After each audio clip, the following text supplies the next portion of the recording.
The first thing you learn is you don't want Russia and China to get together. It was always a natural enemy situation.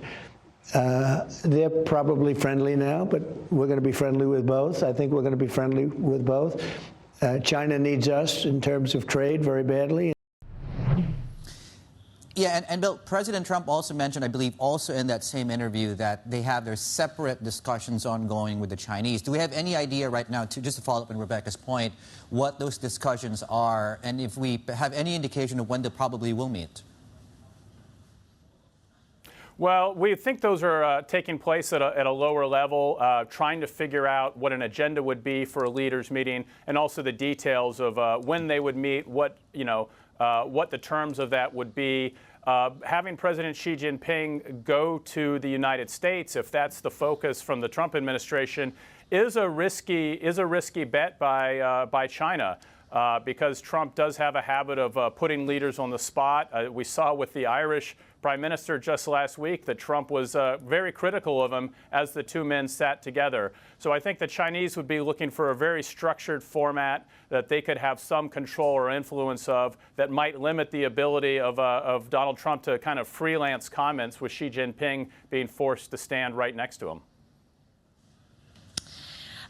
Bill, I mean, the other big story for President Trump is, of course, the ongoing discussions around this potential ceasefire when it comes to Ukraine. We do just have some lines from Witkoff crossing the desk. So Witkoff commending Putin for all he's done to move to peace and saying that U.S. officials will go to Saudi Arabia for more talks. But, of course, the bottom line here is that Vladimir Putin did not agree to that 30-day ceasefire. He has agreed to pull back on some attacks on infrastructure. Where do we stand now?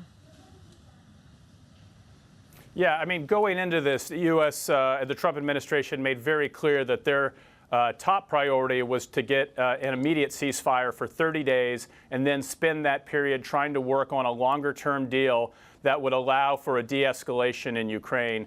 That clearly was not met. There was this agreement. There is some confusion about this agreement about whether the two sides will stop hitting energy infrastructure or energy and infrastructure.